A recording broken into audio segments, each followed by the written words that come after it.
Goldilocks and the Three Bears is a classic story. Once upon a time, a girl named Goldilocks lived in a house at the edge of the woods. In those days, curls of hair were called locks. She was called Goldilocks because golden hair ran down her head and shoulders. One morning, Goldilocks was out for a walk when she came across a beautiful bird. She followed that bird right into the woods, where her mother had said many times she must not go. But Goldilocks didn't think of that. Deeper and deeper into the woods she went. But where was the bird? It was nowhere to be seen.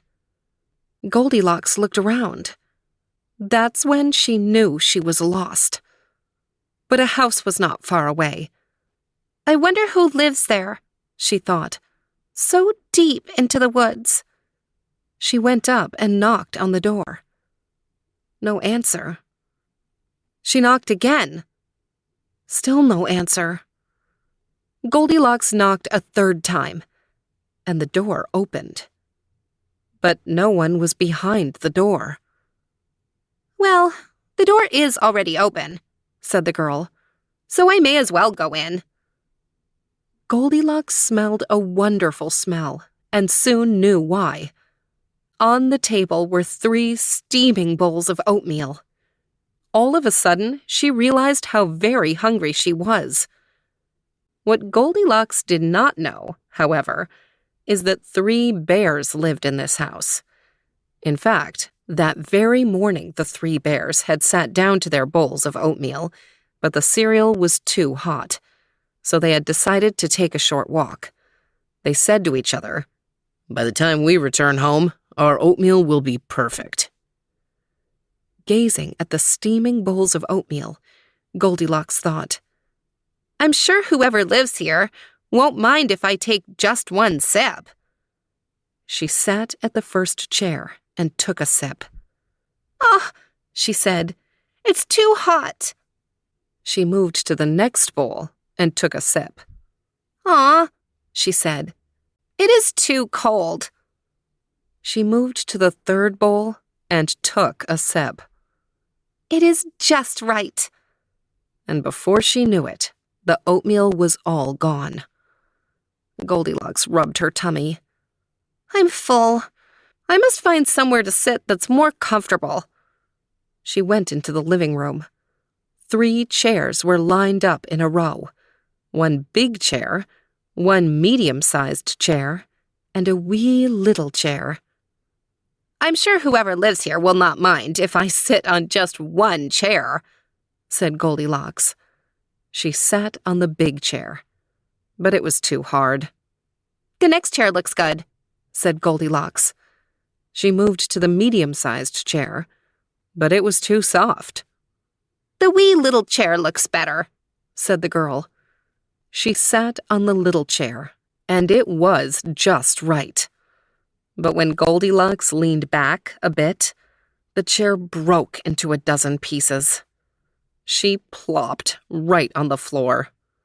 "Oh, no!" Goldilocks wailed. And then she yawned. There must be somewhere she could lie down for a short nap. The girl saw a ladder and climbed it to an attic. In a row, 3 beds were lined up. 1 big bed, 1 medium-sized bed, and a wee little bed. "I'm sure whoever lives here won't mind if I lay down for just a short nap," she said. She laid down on the big bed, but it was too hard. She laid down on the medium-sized bed, but it was too soft. The girl laid down on the wee little bed, and it was just right. As her head hit the pillow, Goldilocks was fast asleep. Just then, the 3 bears came home from their walk. "Dear me," said Mama Bear, "did either of you leave the front door open?" "Not I," said Papa Bear. "Not I," said Little Bear. Slowly, the 3 bears stepped inside and looked around. "Most odd," said Papa Bear, seeing his spoon in his bowl. "Someone has been eating my oatmeal." "Most odd indeed," said Mama Bear, also seeing her spoon in her bowl. "Someone has been eating my oatmeal." "This is the most odd of all," said Little Bear. "Someone has been eating my oatmeal, and they ate it all up." The three bears were very surprised, as you can imagine. With care, they stepped into their living room. "Do you think someone was sitting in my chair?" said Papa Bear. "I know someone was sitting in my chair," said Mama Bear, "because I can see the seat cushion is pushed down." "And I know someone was sitting in my chair," said Little Bear, "because it's all broken." The three bears were even more surprised at that. They climbed the ladder to their attic. "Someone has been sleeping on my bed," said Papa Bear, who could see that his blankets were moved. "Someone has been sleeping on my bed too," said Mama Bear, who could also see that her blankets were moved. "Someone has been sleeping on my bed," said Little Bear. "And look, she's still there." Goldilocks bolted awake. Three bears were looming over her, and they did not look happy. "Oh my!" said Goldilocks, jumping out of bed. As quick as she could, she climbed down the ladder and ran out the front door. Little Bear chased after her. "Wait, please!" Goldilocks stopped. She turned around. "Tell me," said Little Bear, "why did you come inside our house?" "I guess I didn't think," said Goldilocks. "And why did you break my chair and sleep in my bed?" said Little Bear. "Well, I guess I didn't think about that either," said Goldilocks. They were silent. Goldilocks said, "I suppose I could have waited outside your door." "We were coming right home," said Mama Bear. "We might have invited you in if we knew you were hungry." "I'm sorry about the chair," said Goldilocks. "I guess you saw it broke." "Yup," said Mama Bear with a frown. "I'm good at fixing things," said Goldilocks. "If you have glue."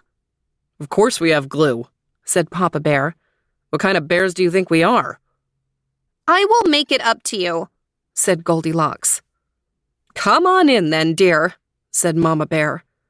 "We'll start over," said Papa Bear with a nod. Come in, said Little Bear, jumping up and down. With smiles, they skipped together inside the bear's house.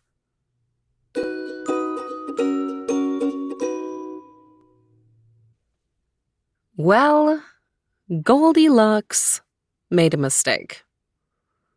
Maybe more than one mistake. I mean, you could say it all started when she went into the woods, which it says right in the story her mother had warned her not to do. And then she got lost, and then she went in the house even though no one was there. And then she ate the oatmeal, she broke the chair, she slept in the bed. You can kind of look at it as a whole series of bad decisions. In some ways, I'm actually pretty surprised that the bears forgave her so easily. I mean, she offered to fix the chair, and that's fine. But, I don't know. I would have been pretty mad if someone did that to my house. The bears seem like very generous, forgiving people. Maybe they have made mistakes too in their lives, and that makes them understanding when they see someone else make so many. In any case, I hope Goldilocks learned something. Some of these mistakes she should never make again. What advice would you give Goldilocks to stay out of trouble next time? Well, I hope she takes your advice. This story, Goldilocks and the Three Bears, has been around for about 200 years.